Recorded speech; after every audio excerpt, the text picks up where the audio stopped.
और फिर बिस्मिल्लाहिर्रहमानिर्रहीम। 2 दिन तबीयत थोड़ी ठीक नहीं थी तो उस वजह से मैं हाजिर नहीं हो पाया।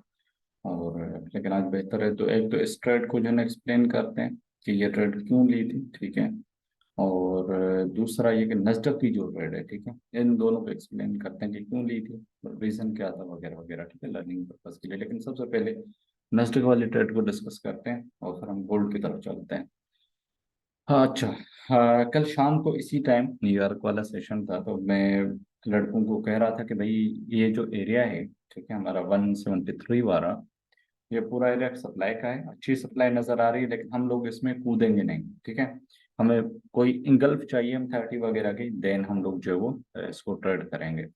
और पहले तो मार्केट ने ऐसा इतनी कोई अच्छी कंफर्मेशन नहीं दी इसमें, लेकिन मुझे देर से काफ़ी इस जगह पे जो है इंगल्फ मिली थी, इस एरिया के अंदर, ठीक है। और यहीं से मेरी सेल भी है, वो आपको जो है ना मेरे एंट्री में भी दिखेगी। और वो मैंने होल्ड की और अभी तक होल्ड है, मैंने हाफ क्लोज कर दिया, लेकिन रेस्ट ऑफ द जो है वो रन है, वो या ब्रेक इवन हो जाए, या दोनों चीज़ हो सकती हैं, ठीक है। तो इसके पीछे बेसिकली ये था रीज़न कि कुछ दिन पहले से हम लोग जो है वो अब जा रहे थे, और फिर सडनली मार्केट ने एक ट्रेंड जो है वो चेंज किया, ठीक है, मेजर स्विंग उड़ा दी। और उसका ब्रेकअप स्ट्रक्चर हुआ, ऑर्गेनिक जनरल रिट्रेसमेंट हुई। तो मेरे क्राइटेरिया के मुताबिक, मेरे रूल्स के मुताबिक, ये एक अच्छी एरिया थी सप्लाई की, जहाँ से मार्केट रिवर्स राउंड कर सकती, तो वो परफेक्टली क्लियर हुआ, ठीक है। और उसके अलावा जो दूसरा सेटअप था वो था गोल्ड का, ठीक है। गोल्ड के पीछे रीजन क्या था सेल करने का, सॉरी बाय करने का, मैं वो बता देता हूँ। एक्चुअली M30 और H1 के अंदर मंडे वाले दिन मैंने लड़कों को कहा कि भाई 13-17 वाला एरिया जो है एक ये, ठीक है, और दूसरा 8 वाला एरिया, ठीक है, ये दोनों एरियाज हमारे पास एक अच्छी लेवल ऑफ द सपोर्ट बन सकते हैं, जो मार्केट में जो है हमें बाय का सिग्नल दे। और जब तक मार्केट आपकी जो है वो इंगल्फ नहीं करती प्रीवियस कैंडल का, हम लोग यहाँ से बाय नहीं देखेंगे, ठीक है। पहले मैंने एक छोटी शॉर्ट भी की थी, लेकिन फिर उसको एग्जिट करना पड़ा इंगल्फ होने के बाद। तो जहाँ से कल मैंने एक ट्रेड एग्जीक्यूट की थी, जो वीडियो नहीं बना पाया, ठीक है, और उसको मैंने तकरीबन के 60 पता नहीं कितने परसेंट काटा था। और आज अगेन एक ट्रेड मुझे मिली यहाँ से, ठीक है। इसके पीछे रीजन बेसिकली क्या था, वो ये था कि H4 जो है, ठीक है, वो उसी सपोर्ट से टकराई थी जो हमारे पास सिग्निफिकेंट लेवल था 30 का।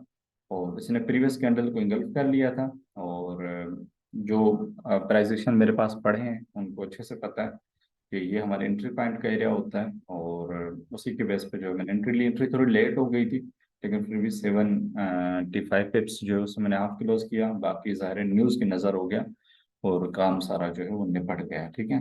तो दो ट्रेड्स हैं। एक नस्डक की जो थी वो SMC बेस्ड थी, ठीक है।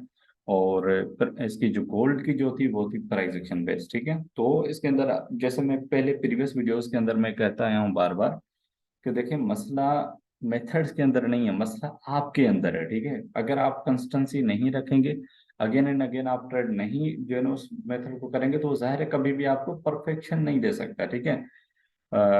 यू नीड कंसिस्टेंसी, और आपको उसी के साथ डिसिप्लिन रखना होता है। अगर आप आज एक चीज करते हैं कल दूसरी, तो नहीं हो पाएगा, ठीक है।